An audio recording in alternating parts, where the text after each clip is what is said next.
The thing is about HR is that you are the middleman. You are, the person between the higher upper management, also middle management at time, and the employee. And this is not an easy thing because you are the messenger, and a lot of the times, the messenger have the most daunting Hello, task. everyone, and welcome to today's podcast. I'm Rahul Abhishek, the founder of HireWithEve.ai, an AI agent for applicant screening that helps reduce hiring time by 90%. Today, we have a very special guest joining us, and it's my pleasure to welcome Dana Alhozami. Briefly introducing Dana, she was most recently serving as the CHRO at Allianz Saudi Fransi in Riyadh, Saudi Arabia. She has previously worked as the country human resource manager at Citi and has previously also been with organizations such as Merill Lynch, IBM, and HP. She is currently pursuing her master's studies in luxury management at Lyon in Switzerland. So, welcome to the podcast, Dana. Thank you, Rahul, and thank you for having me. Great. So why don't we start by just you telling us a bit about yourself and your journey within this domain, and of course you worked with some of the top tier organization out there. So how has that come to pass? And would be great to hear a bit about your journey. Absolutely, Rahul. I mean, I've known from the beginning, since my college years, that I wanted to work with people. And the only way at that time that I wanted to kind of, put that outward and put like this passion of me to be able to be connected and to be able to be helpful in that sense, because I knew that I had that side of me that really was good at connecting with others, and also I believe I'm a good problem solver. So I wanted to put all that together in a way, and I read so much about different departments within corporate environments and so on, and I thought that I would fit better in human resources. And that's what I have. This is how I filtered out like what would my future profession be. And I started ever since graduating back in 2012 by being a human resources officer and just climbing the ladder up until my last position in Allianz, as you have kindly mentioned. Oh, yeah. Thanks for that. So, Lana, I mean, my apologies, Dana. One of the first things that I was curious about was about your master's studies and it being in luxury management. So, how did you end up pursuing luxury management while having top tier roles within the HR domain? Absolutely. I mean, yes, Rahul, it's quite I think eye-catching master title.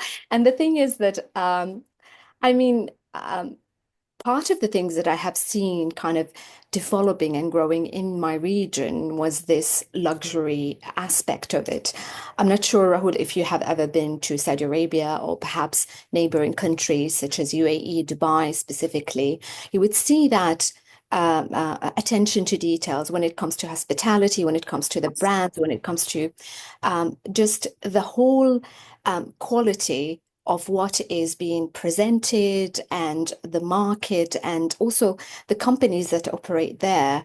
So, working in companies that I have been working in, multinational sector companies that has kind of higher caliber employees and also needs and requirements. I can see the shift, and I can see that there is a lot that we could maybe utilize and work on when it comes to that aspects, when it comes to that side of business luxury. And I'm not just talking about hospitality because there's a lot of focus on hospitality at the moment in Saudi Arabia, corresponding to 2030 vision and all the plans and the mega projects that are going on in the country at the moment. However, there's also a shift when it comes to the quality of what is produced and what is kind of projected outwardly and into people or into societies and via media to people who don't necessarily know a lot about the country. And I know that there is a lot of projects as well that requires people who understand that aspect of quality and presentation and how things are developing and in that direction. And I thought that this is a good integration to my experience and what I have worked on for 10 plus years in human resources within companies that I've worked in. And I understood that, this is a good direction to head to, whether it's luxury brands or luxury hospitality chains or anything in that direction that would help and is very well integrated into the future and into the planned vision for the country and where we are heading, as a market. So yeah, that's the story behind it. That's why I chose it. In addition to being in Switzerland. Of course, it great. And now that you mention about it, it also makes a lot of sense. So one of our initial warm-up question I often ask our guests, and also tell you why I asked that question. First of all, so we believe that HRs are the superheroes of the organization. And why we have that notion is because this is the particular domain or team of people who really brings together, the execution team and the muscle, which executes on the company's vision and mission. And therefore, the notion that, the HRs are the superheroes of the organization. So I would just like your perspective on that notion. What do you think? And yeah, it would be great to hear your thoughts on it. I mean, dealing with the human factor is never easy, Rahul. I believe we all know that. Yeah. Mentioning that we are superheroes, yes, me and you, we know because we worked, in human resources and we know how downing or daunting the task and the ask might be at times. However, I think it's pretty kind of hard to convince people that we are actually that, so I'm not going to try to.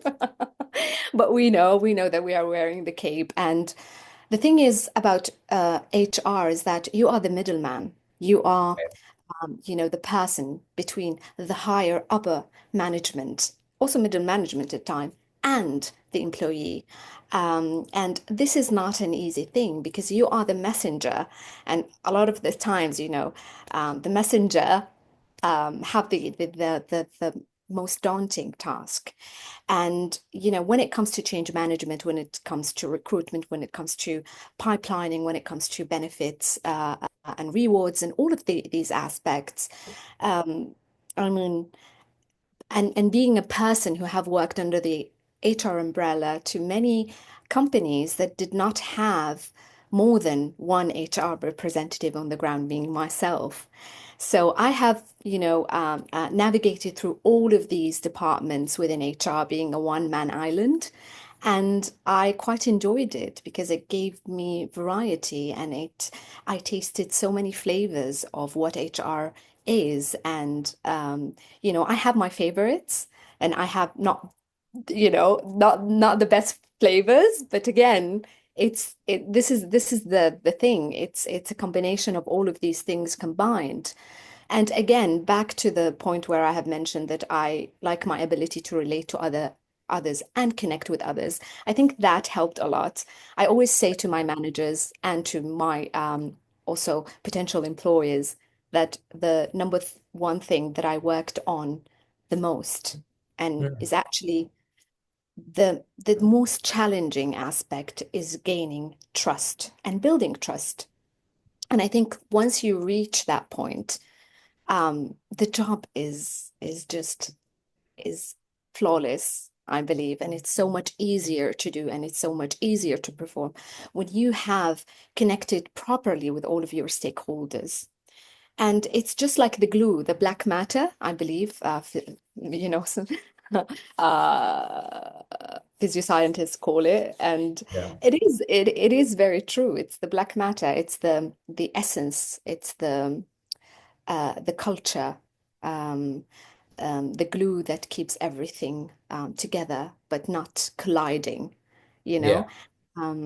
there is the independence that should be respected amongst all the departments, but there is always the connectivity. And having the marketing team, for example, know what the sales team are doing, know what what in the banking sector, what the traders are doing, what the uh, uh, um, uh, private bankers are doing, etc. Just having that, notion, or giving that kind of opportunity for different departments to connect together in a way that is not forcible, or you're not forcing people to be connected, because a lot of people don't like to sit at meetings for hours, listen to what other departments are doing, but at the same time you are the middleman who's helping everybody relate, because the work culture is no longer the same, and it's shifting every year, but it's shifting even more rapidly in recent years. The crises that organizations have went through over the last decade has not been easy, when it comes to the stock market collapse, when it comes to the COVID-19. All of these things have helped employers, organizations, business leaders, and all of these stakeholders to understand individuals, I think, better, in a way that people no longer seek the things in a workplace that they used to seek 10 years ago. So it helps, all of these things. I think having the right HR department that understand all of these aspects and understand the human factor and how to relate and how to make the business relatable to the people who are delivering the services by the end of the day and making the business work. Right, right, right. Makes sense, makes sense. And also very well put that you keep the functions together, and this whole understanding of how various kind of functional domain are working to have that balance is something that this particular role and domain, helps the organization with. So Donna, as we are now, entering this well, also new year, and with the whole advent of AI, what is then your vision for the future of work, with the whole advent of AI, and how swiftly it has taken over the world and our work and all of that. So what is your vision on it? Well, I think, as you have put it, like, Rahul, it's this is a quick like shift. Like, even the being a master student at the moment, education and how we look at education, and how we perceive information and how we deliver have changed rapidly after AI, and it's just like the most popular tool now among students and Yeah. otherwise. Um, and I've heard some funny stories about that also from ex-colleagues and people that I used to work with, that you can easily just put any email in any context in AI and ask it to produce a reply, with whether it's positive or negative, it's your decision. And it is, it's I mean, the outcome of that email and how you put it. Um, and it's just so funny, because I've never relied on any tools to communicate until AI showed up, and I learned more about it being a master's student, because in the past my experience with it is, non-existent almost. So I am Yeah. also, new to this tool, and I am speaking from somebody who's who's a goods receiver. And in this aspect, I think AI is shifting the whole face of corporate world. I think, we're going to see so many huge implementations because of AI. And, a lot of people are also worried about that, because they think, oh, the machine is going to do my work. And that might be the case, and who knows? But for us, for HR, we have always been reliant on so many HR platforms and systems. And this is kind of like the blue book of our job, is having the right HR system, especially in a mega or a global company that requires having solid and healthy database. So I think that the integration of AI is definitely going to go um, hand in hand with our HR systems, whether it's HRMS, Workday, etc. And I think that this is how we're going to see kind of the shift in the near future. I wouldn't be able to kind of guess, I think accurately, Rahul, what's going to happen 10 years from now, having AI and Yeah. welcoming AI, because there is a lot of aggression towards it. Is like, we don't want that. But I also know that once like people know the healthy side of it and the fact that it's actually going to make your work and your path and even your daily life easier and more pleasant, then perhaps, once we make friends with it a little bit more on a corporate level, then we can say that, yeah, in 10 years we're going to have this and that. But I think at the moment we are digesting AI and trying to make sense of it on a corporate level and kind of being very carefully, treading through the realm of it. But I think that um,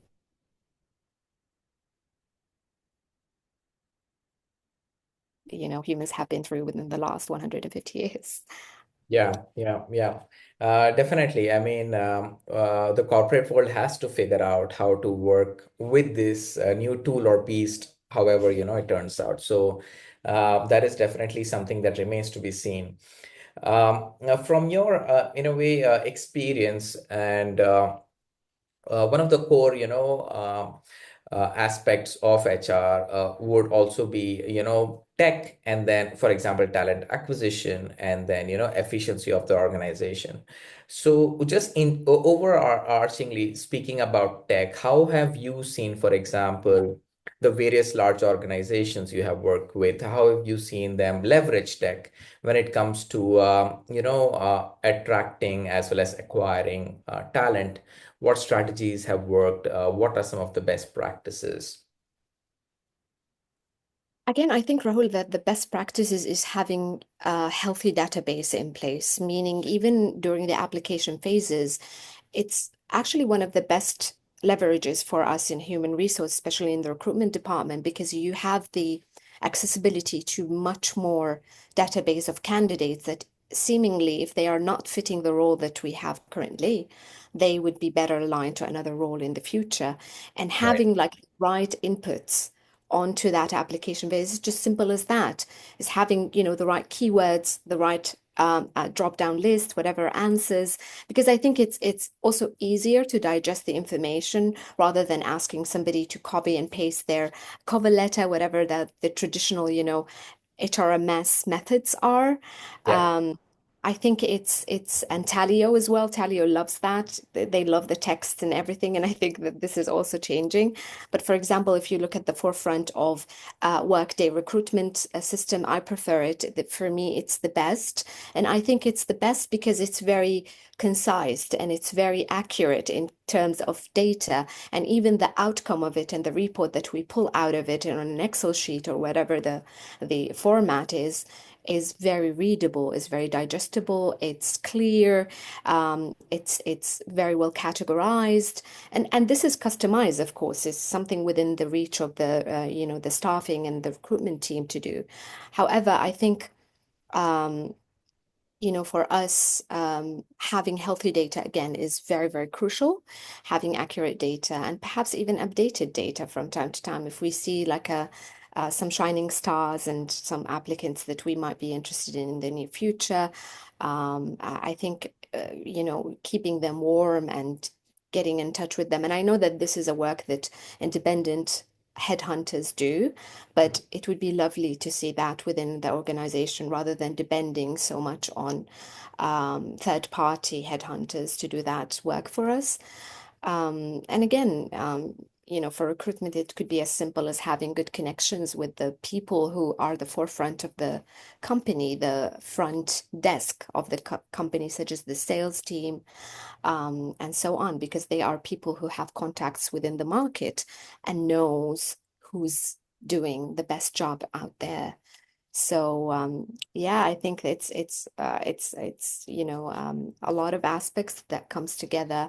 One of it is keeping an integral and kind of a good picture and good face for the company, for people outside to be attracted to. So it starts from the very, very kind of basic things up until a very sophisticated and well-rounded HR system.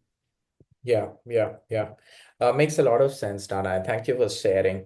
So, of course, the database, an updated database plays a big role, and if all of this could be done internally in the company, all the better, right? And then perhaps support from other I would say functions such as sales or whichever functions, right? To tell them, hey, who out there is doing a great job? Please let us know, right? So we can of course pursue them, and of course branding of the company. So highly relevant points.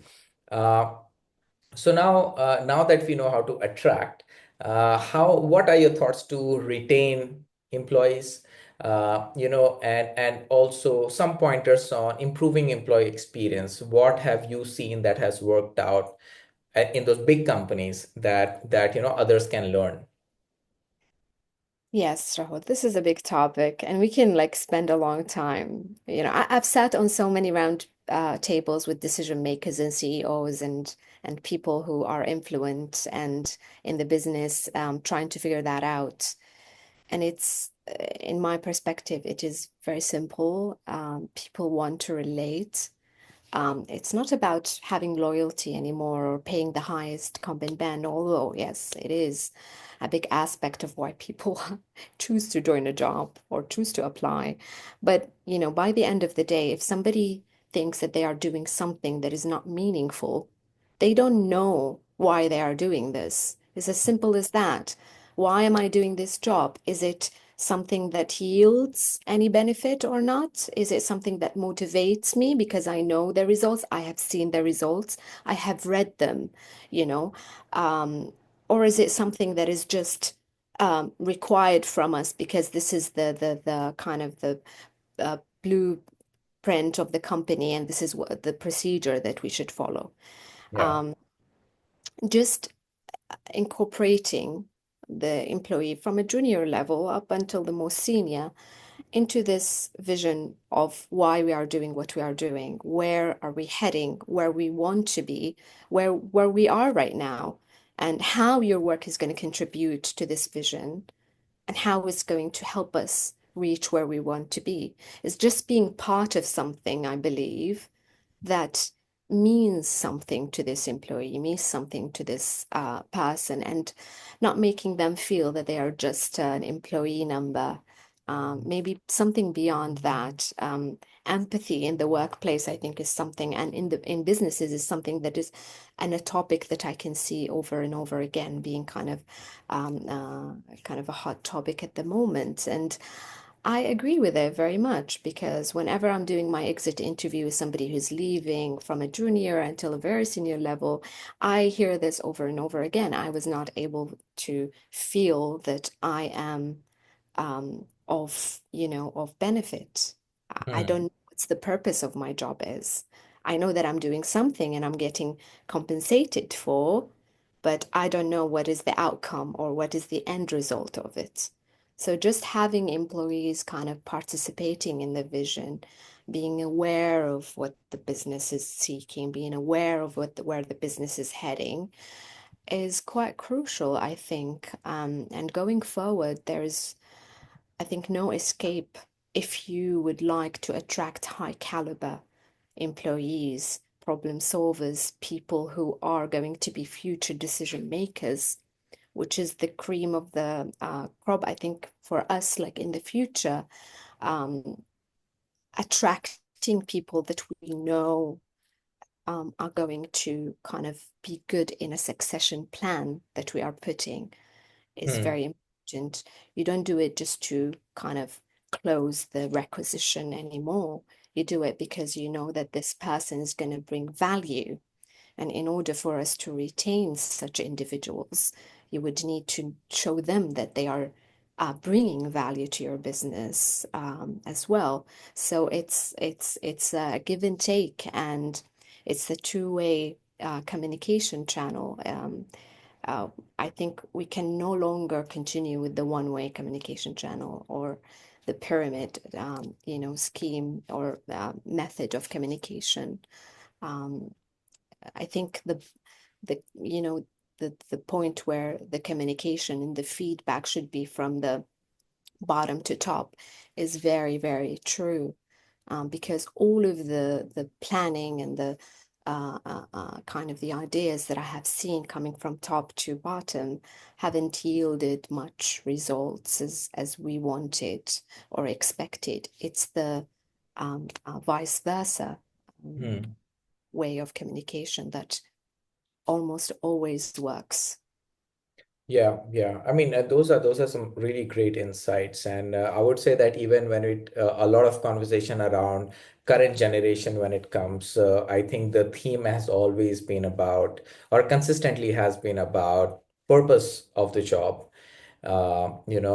This aspect of where does my work contribute to? I don't want to be. Um, a small player who does not understand what is happening in the big picture. um, uh, you know and then I think this communication aspect that you mentioned, I think, is definitely, I would say, unique. It has to be also from bottom to the top, and that by far gives a lot of, I would say, transparency to people and their work, which they then come to appreciate. So yeah, it definitely makes a lot of sense. um, Connected to that, I mean, I think this definitely helps a lot to understand the retention part. What about employee experience? Now, in our day-to-day life, how are companies trying to improve and add to an employee's experience? I mean, let me put it this way, Rahul. I've seen a lot of companies that want to add to employee experience from a company benefits perspective. And I'm not saying that this is not correct, it's absolutely correct. But the way that, older generations, who are usually the ones who are leading, and they are the ones in higher positions within the company and so on, see things is different than, as you have mentioned, the Gen Zs or, any of like our future employees as well, like the new workforce that is coming into the work market and looking for jobs within the next 5 to 10 years, and I think we should think about them because they are the ones who are going to, do all of this, do our jobs in the future. Yeah.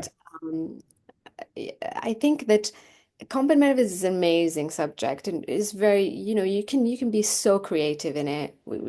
There are so many things that you can reward your employees. There are so many benefits that you can give and add on and alter and change and make better and make way for better. But, by the end of the day, it is what you have also mentioned and what I have kind of gone through in my last answer, which is like being of benefit, being the feeling that you are contributing into something, the feeling of accomplishment, the feeling that you are part of something, part of a story, part of a result that you will see later. Um, you know, uh, and I always mention this, and probably I would mention it now too, which is the Of fact that, course. we do things because not necessarily because of the material thing that we will get out of it. Because yes, we want to do our job very well, so we could be rewarded very well financially. However, it's not about the actual financial or material thing. It's the feeling that we get when we get rewarded for that financially or otherwise. And it's all about that. It's all about how that this job or making this job or interacting with this manager or going to this office every morning makes you feel, and it's a very kind of keyword in that. So I think like combat benefits could be a huge contributor in that conversation when it comes to feelings, like how can we make our employees feel more appreciated? How can we make them feel part of our story, part of the company vision, part of the plan. How can we make them feel of use, that the work that they are doing is important and significant? Because by the end of the day, this is what, the employee is going to consider when they are being offered by some other companies outside. Yeah. Um, you know, uh, because comp and benefits, especially in my region, is not something that is very challenging in terms of like if you are in a certain level within a certain kind of type of organizations and you're moving to another multinational, let's say, or national company that has a good comp and benefit scheme, it's not hard to match or, excel what you are currently getting. But the thing is, would I be comfortable, compensating or kind of leaving behind these connections, these kind of, work relationships that I worked on building? I think all of this plays a huge factor. It is not just one thing, but I think we should be more creative at looking at how we can improve the employees' kind of emotional reward out of what we are asking them to do or the job that they are doing on a daily basis. Wow. Yeah, I mean, I think that's a fantastic answer, and that also makes a lot of sense. And there's of course a context to it also from a country point of view. But I would say it is quite universal that how an organization makes an employee feel plays such a big role in how long they are staying with us. And then of course comp and ben is a big part of it, but I think, being felt that I'm an important part of the overall, mission and kind of plan plays a huge role. Definitely, definitely. All right. So, of course, that makes a lot of sense, Dana. Now, zooming out, and you being in leadership roles again in various organizations, reflecting back, what would you say are some of the most challenging aspects of your role as an HR leader? And would be great also to then know that in those challenges, how have you gone about, addressing those situations? Yes. Well, one thing comes to mind. There are quite, a lot of challenges. As I said, it's unpredictable. It's the human factor, the most unpredictable element, I think, in our world. And I think the most challenging thing is coming to a place where there are um, issues and challenges to be addressed and corrected that have happened before uh, you're joining. I Uh, think this is the most, because you would never kind of get to the bottom of why this thing happened in the first place, because for us, like understanding the basis of the problem or the issue, whether it's with the regulator, which is something that we face a lot in the banking industry, or something that happened like on a very kind of layer base of our human resources departments and so on, is very fundamental to try and solve the issue properly, and not like a topical type of solution, but kind of a root solution. And because there is nobody around to tell you why it happened in the first place. Everybody who have been around have already left the organization, and it's difficult to connect and so on. And it's also difficult for people to tell you that, after leaving, yes, I made this, issue, and that's why I did it, or that's why this have happened.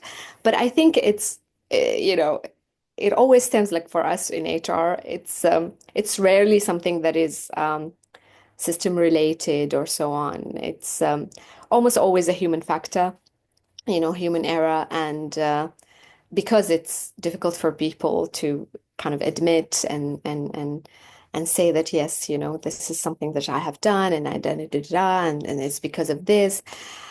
I think this is the most challenging, but navigating this is quite a journey. I think it's sometimes just to be po on the positive end of things, it can be fun. It's like solving a Yeah, puzzle.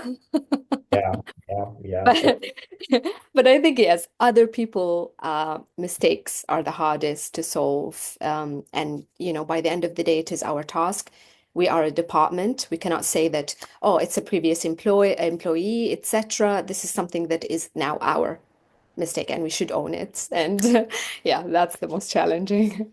Yeah, yeah, yeah, of course. And it's definitely like a puzzle because I mean it is part of the job and of course there were errors made by several people and before. So I think it's I have to say by far the most unique I mean talking to so many people this is a very unique thing that you kind of shared and it is so true and universal that I'm surprised it just never came about.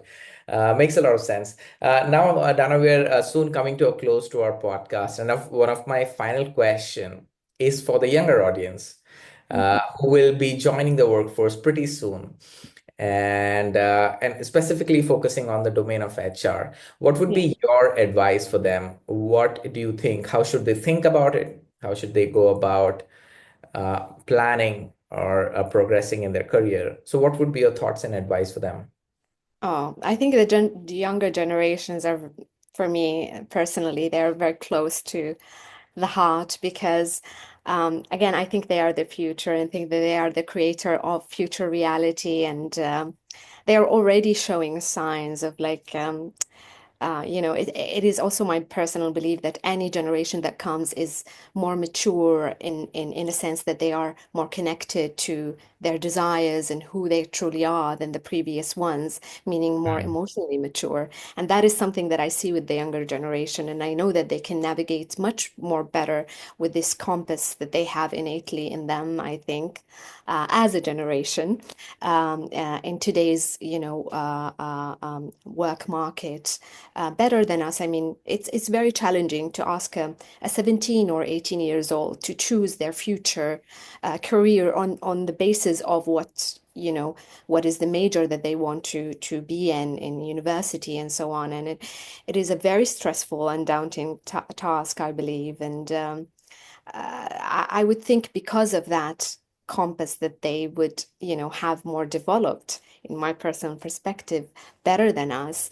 They would, you know, better navigate that realm in a sense that they are more connected to themselves. They know what they want to do rather than what society or other people tells them that this is the right thing to do.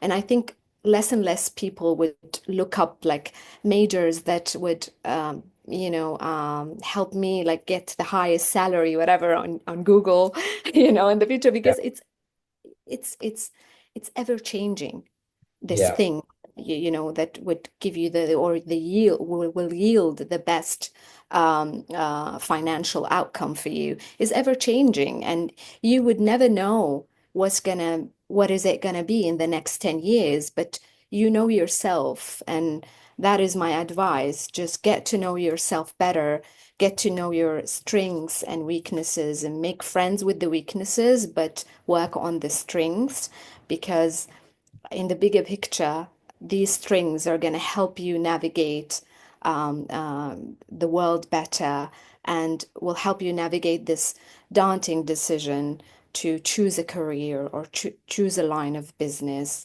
because you would be sitting in a desk doing a job for approximately around 8 hours every day. So it is something that is ever changing. And I'm not saying that you cannot change your career 10 years after being in that career. You definitely can, but I think by the end of the day, you always need to lead from the heart and choose something that is closest to your nature and what you think is suitable for you. And when you do that, the